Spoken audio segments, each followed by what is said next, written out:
Bom dia. Paz seja convosco. Pega a palavra de Deus na sua mão.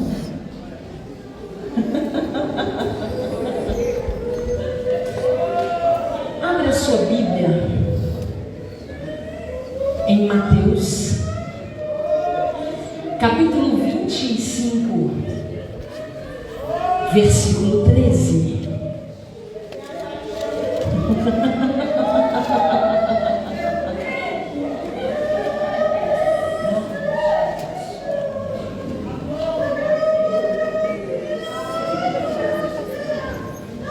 Mateus, capítulo 25, versículo 13.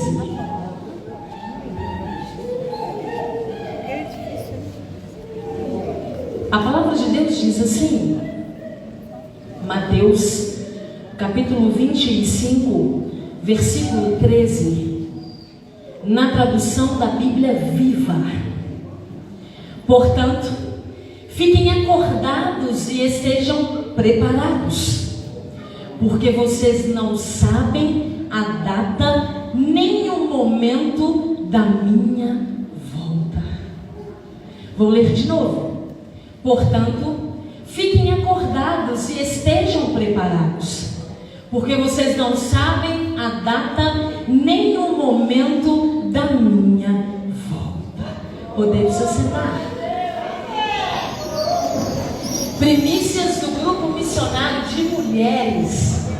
Desde o início deste mês, eu recebi uma mensagem enviada pela Gilda, me fazendo este convite e dizendo assim: ela, juntamente com todas as irmãs virtuosas que fazem parte deste grupo, já estavam em oração, pedindo ao Senhor que as mostrassem quem deveria ministrar a palavra. Então o Senhor assim permitiu a mim e logo à noite a pastora Delza. E eu posso agradecer a Deus por intermédio da vida de cada uma de vocês. Amém? Aplauda o Senhor por essas mulheres.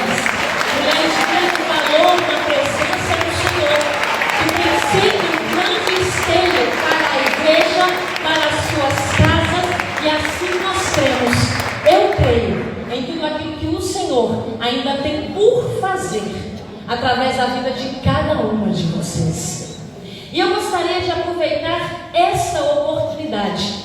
Confesso que não iria dizer, mas eu estava ali assentada e o Espírito Santo dizia assim: lembra-te do apóstolo Paulo? Ele já havia ensinado que deveríamos aproveitar as oportunidades.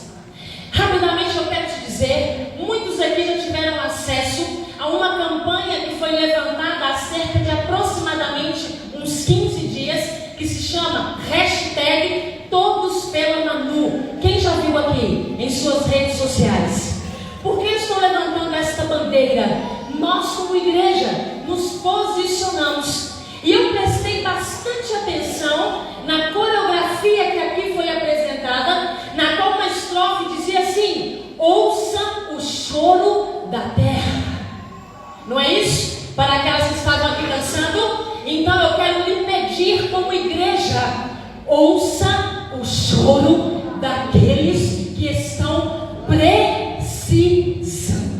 Essa é uma linda menina que você pode ajudar orando e agindo. Compartilhe nas suas redes sociais. Carinhosamente Manu, mas chamada como Emanuele. Ela tem uma doença que se chama aplasia de medula. Ela precisa de um transplante de medula óssea para que ela viva. Esse é o diagnóstico médico. Você que tem de 18 a 35 anos, por favor, está aqui alguém que te clama, pois eu tenho ouvido o choro dessa terra.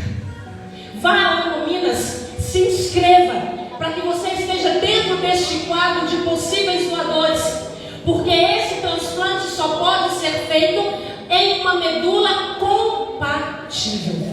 E há uma vizinha aí que mora bem próximo na minha rua, que se chama Eliane. Ela vai estar ouvindo isso. O Senhor a levantou como uma voz pelos necessitados, como uma mão estendida ao aflito.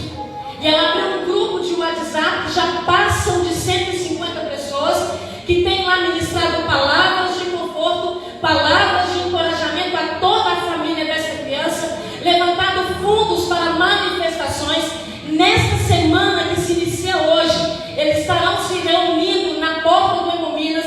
Foram feitos 6.000 panfletos. Eu carinhosamente disse a ela: não posso entrar neste grupo por já fazer parte de alguns, mas posso juntamente com você levantar a minha voz.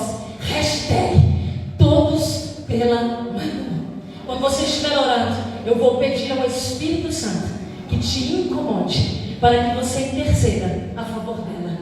Porque eu estava ali, o Espírito Santo também me dizia: neste momento, alguns já estão chorando, porque já perderam. Os seus entes queridos já partiram.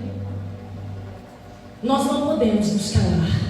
Se está ao meu e ao seu alcance, faça a sua parte. O noivo vem. Para alguns, ele já veio.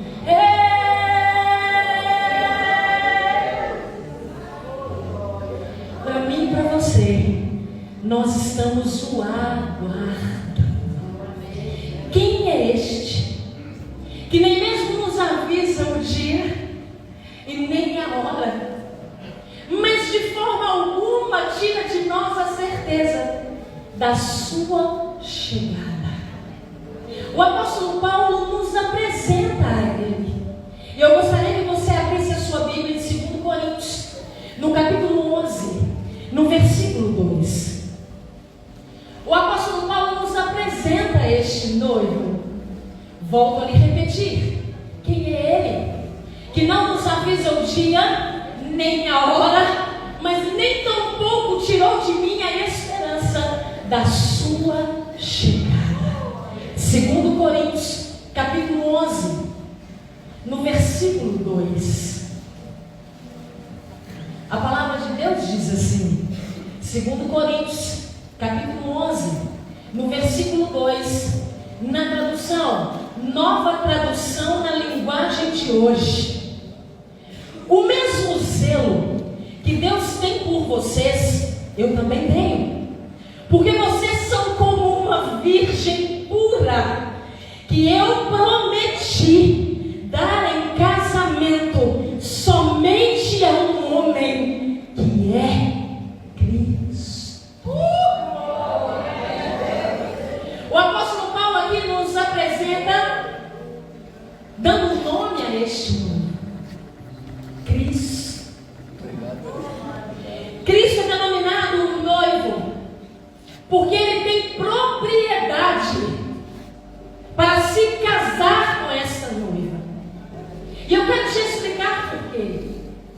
Nos tempos bíblicos, de acordo com as tradições judaicas, todo o casamento possuía um processo. Quero repetir para você. Nos tempos bíblicos, de acordo com a tradição judaica, todo o casamento possuía um processo. Que processo é esse? Ele se dava em algumas etapas. A primeira delas, para o casamento nos tempos bíblicos, o desposório. O que significa o desposório? Quando as famílias se reuniam para firmar o que nós bem conhecemos como compromisso. Vou traduzir para você. As famílias se reuniam para estabelecer uma promessa. Nós já conhecemos um ditado antigo que nos diz assim: promessa dada precisa ser promessa cumprida. Então o primeiro processo se baseava no desposório. Após firmado a palavra, para que o compromisso existisse, para que houvesse uma promessa, a partir daqui havia-se o dote. Esse mais comum, nós conhecemos pelos filmes. O que era o dote? O dote nada mais era do que os presentes de grande valor. Não o confunda com meras lembrancinhas. Você vai entender por quê. O dote se baseava em presentes de grande valor, porque era necessário que fosse dado à família para que pudesse se ter uma garantia. Deixa eu dizer para você: o que Jesus fez foi uma mera lembrancinha. O que Jesus fez foi pagar preço caro. E nesta manhã eu posso dizer com propriedade, ele já entendia o que era dote. Você compreende agora porque ele tem total direito de se casar com esta noiva? Acho que você não entendeu. Você entende agora porque ele pode casar com essa noiva? Porque esse foi essa. Só que não terminava ainda. Havia um compromisso. Os presentes de grande valor eram trocados para que houvesse garantia da mão dessa noiva. Porque após isso, havia o que é chamado de intervalo de espera. E esse eu posso te dizer com propriedade. Eu e você conhecemos muito bem. Todas as vezes que falarmos de espera, estamos falando de um tempo. Há quanto tempo eu e você estamos esperando o Cristo? Há quanto tempo nos foi ensinado e o nosso coração já tem almejado e estamos aguardando o Cristo?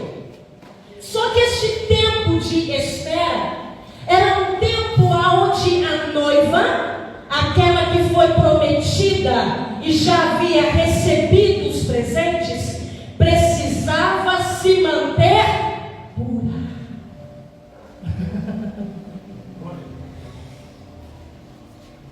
Quantos de nós, eu também digo isso a você com propriedade, em quantos de nós este tempo de espera tem sido sofrido, doído? Porque toda espera requer tempo. Eu posso te afirmar nesta manhã que o tempo está terminando. Estes dias que estamos vivendo é chamado de tempo do fim. Mas eu não posso te garantir qual é o dia. Eu não tenho propriedade nem verdade bíblica para te certificar qual será o momento. Eu só te peço, como parte desta igreja, continue pura. Vou lhe dizer de novo, continue pura. Mas não termina ali, porque o compromisso foi firmado, o presente foi trocado, o tempo já existe por aguardar para um grande momento, na qual o último processo se denomina as bodas ou o banquete nupcial. Agora, o noivo já chegou. Ele veio buscar aquilo que por garantia ele já comprou. Mas ele vem buscar a todos? Não. Só aqueles que no intervalo de espera se mantiveram puros. A parábola em Mateus, no capítulo 25, por que é chamado de parábola? Parábola nada mais é do que contar-se uma história de algo cotidiano. Vou traduzir para você. Contar uma história de algo simples, mas que se explica por uma verdade profunda. Era o que Jesus fazia. Este capítulo também é chamado de um capítulo escatológico. Por quê? Ele é a continuação do capítulo 24, que nos mostra este tempo em que eu já chamei aqui nesta manhã de tempo do fim. Ele começa a nos dizer o que vai acontecer, o que eu e você podemos ou não fazer. Por isso ele é chamado de escatológico. Mas o que mais me chama a atenção é que Jesus, quando contou esta parábola,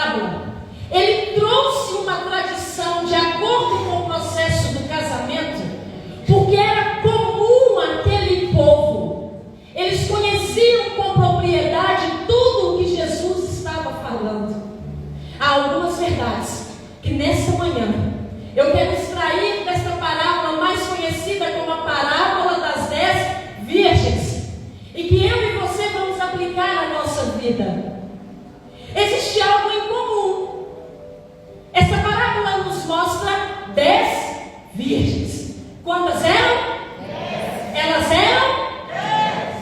Mas elas possuíam uma característica em comum. Elas eram o quê? Elas eram o quê?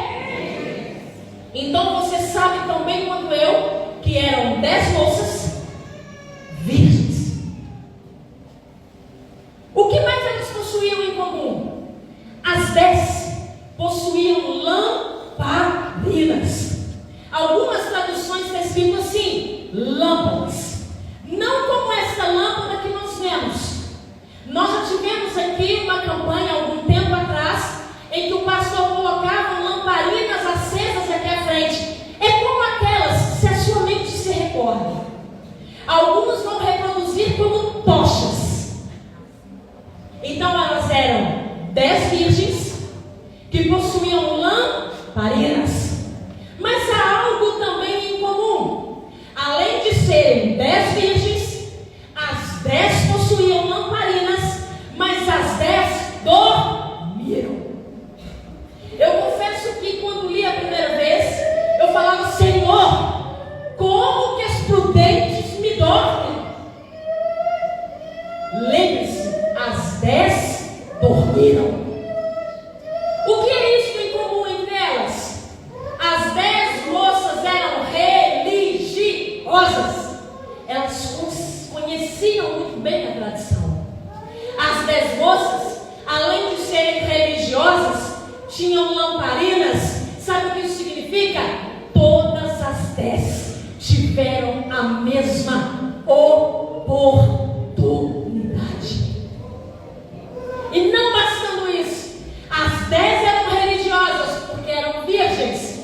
As 10 tiveram a mesma oportunidade porque tinham lamparina.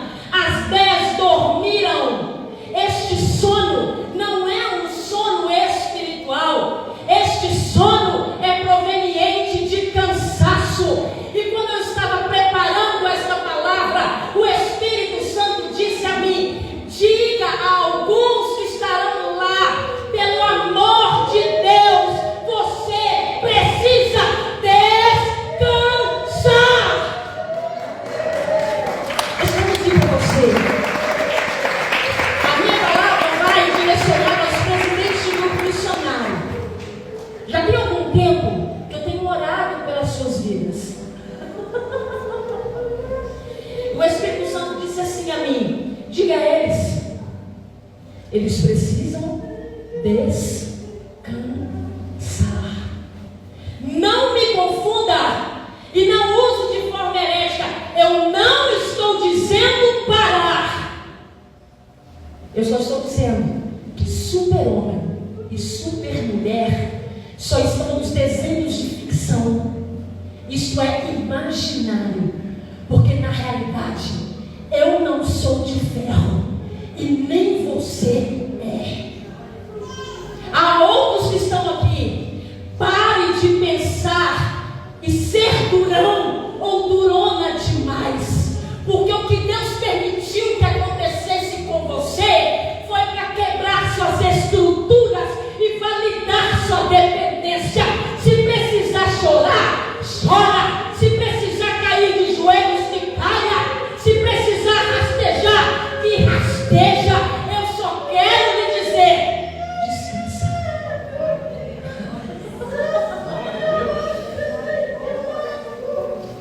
Essas são as primeiras verdades que a parábola nos ensina.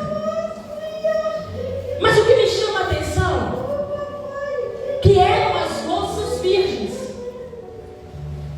Elas eram religiosas e conheciam a tradição. Mas nem todas se permaneceram da mesma forma. Sabe o que isso significa? As 10 eram virgens em sua posição, mas nem todas permaneceram na mesma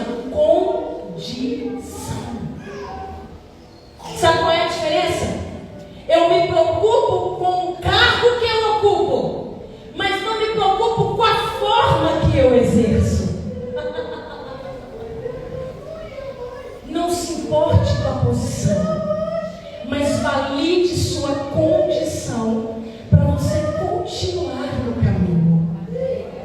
Sabe o que essas 10 moças nos ensinam? Pois elas representam a mim e a você. Elas nos mostram que muitos vão começar, mas nem todos vão terminar. Mas nessa manhã o Senhor tem uma boa notícia e um alerta. A boa notícia é, para você que está olhando para mim pensando, nossa, como eu gostaria de ter vindo antes para o caminho do Senhor. Talvez quando você para pensar, você se analisa e relembra tantas coisas erradas que já fez, e de certa forma isso ainda te aprisiona, isso ainda te limita. Esta é a boa notícia. Abre sua Bíblia em Eclesiastes, no capítulo 7, no versículo 8. Eclesiastes, no capítulo 7, no versículo 8. A palavra de Deus diz assim: a você que pensa, nossa, quanto tempo eu perdi, será que eu resgato? Você não volta, mas a partir daqui eu te garanto que prossegue. Pois assim diz a palavra do Senhor, em Eclesiastes, no capítulo 7, no versículo 8, na tradução Almeida, revista e corrigida: melhor é o fim das coisas do que o princípio delas, melhor é o longânimo do que o altivo de coração. Eu não sei a forma que você veio, eu não sei o que você já fez, eu só sei que você há de terminar. Não permita mais que o passado te limite. Não é à toa que é passado, ficou lá atrás, mas o hoje se chama presente, pois o Senhor entregou a mim e a você como uma nova oportunidade. Mas eu disse que também há um alerta. Talvez alguns que estão aqui podem dizer, e de forma tão pretensiosa, no meu caso, eu já nasci no Evangelho. Fui ensinado desde os meus primórdios como criança. Que bom! Glória a Deus por você e pela sua família. Eu só te peço uma coisa: tenha cuidado com o seu orgulho da santidade, pois isto mata. Deixa eu traduzir para você o que ele significa. Abra sua Bíblia em 1 Coríntios capítulo 10, no versículo 12. Tome cuidado com o orgulho da santidade. 1 Coríntios capítulo 10, no versículo 12. A palavra de Deus diz assim, 1 Coríntios capítulo 10, no versículo 12, na tradução King James atualizada: assim, aquele que julga estar firme, cuide-se para que não caia. O alerta é este, porque aquelas moças todas tinham a mesma oportunidade, mas nem todas elas conseguiram terminar. O orgulho da santidade nada mais é do que a pretensão de eu me sentir melhor do que alguém. Deixa eu dizer algo. Já há alguns dias eu venho orado e o Senhor tem dito de maneira insistente ao meu coração: a minha igreja precisa aprender que não é ter o orgulho da santidade, pois não os chamei para ser melhores uns que os outros, mas Ele me chamou e te chamou para ser diferente. Vou dizer de novo para você: o Senhor nos chamou apenas para sermos diferentes. Essa parábola também nos ensina que naquelas lamparinas, algumas traduções chamam de lâmpada, era necessário haver azeite. Algumas traduções vai dizer óleo. O que este azeite ou óleo representam? Presença de Deus. Para mim e para você. Só que eu preciso entender, e você também, que o que diferenciou 5 de outras 5? Porque algumas foram tidas de prudentes, sensatas, sábias, e outras de loucas, de nécias, de imprudentes. A forma com que elas mantiveram esta condição para o azeite. Se azeite ou óleo significa presença, eu e você precisamos entender que isso é intransferível, inegociável. Eu posso amar muito a sua vida, mas não posso buscar para que você tenha a presença, porque essa busca é individual. Eu não estou te chamando ou a chamando para serem egoístas. Eu só estou te dizendo que esta busca, ela é pessoal. Por que eu lhe digo isso? Porque num determinado momento, à meia-noite, ouve-se um grito. Algumas vezes está escrito assim: ouve-se um grande clamor. O noivo vem. O noivo vem. Eu quero explicar um pouco acerca da meia-noite. Alguns estudiosos definem que será um soar da trombeta, que será aquele barulho estridente na qual alguns irão ouvir. Porque há um espírito que se testifica com o meu e com o seu espírito que ele vem. Só que a parábola ainda conta que quando elas acordaram com toda aquela agitação, as prudentes estavam tranquilas, porque além de possuir azeite nas lamparinas, elas tinham reserva. Só que as nécias, as loucas, desesperadas ficaram, porque o pouco que tinha ainda se apagou. Então elas viram um meio rápido e fácil. Então foram as prudentes e perguntaram: dá a nós. Vocês podem dar a nós? Dá o que vocês têm, porque assim nós vamos tentar recuperar aquilo que eu não soube aproveitar das minhas oportunidades. Só que o que mais me chama a atenção é que imediatamente as prudentes responderam: não. Não. Talvez para mim e para você nós possamos imaginar, mas que ruindade, que maldade, por que não ajudar? Porque eu já te disse aqui que azeite ou óleo é pessoal, é intransferível, é inegociável. Volto a te lembrar, eu posso te amar e orar por você, mas não posso buscar para que a presença permaneça em você. Eu busco por mim, cada um busca por si, porque há aquilo que Deus faz, mas há aquilo que só eu e você podemos fazer. Quer preservar a presença? Quer preservar o azeite ou o óleo sobre a sua vida? Aprenda a dizer não. Aprenda a dizer não. E não sou eu que estou te dizendo. As prudentes já nos ensinaram quando responderam às outras que não. E a palavra continua nos ensinando. Abra sua Bíblia em Lucas, no capítulo 9, no versículo 23. Lucas, no capítulo 9, no versículo 23. A palavra de Deus diz assim, Lucas, no capítulo 9, no versículo 23. Na tradução Bíblia King James atualizada.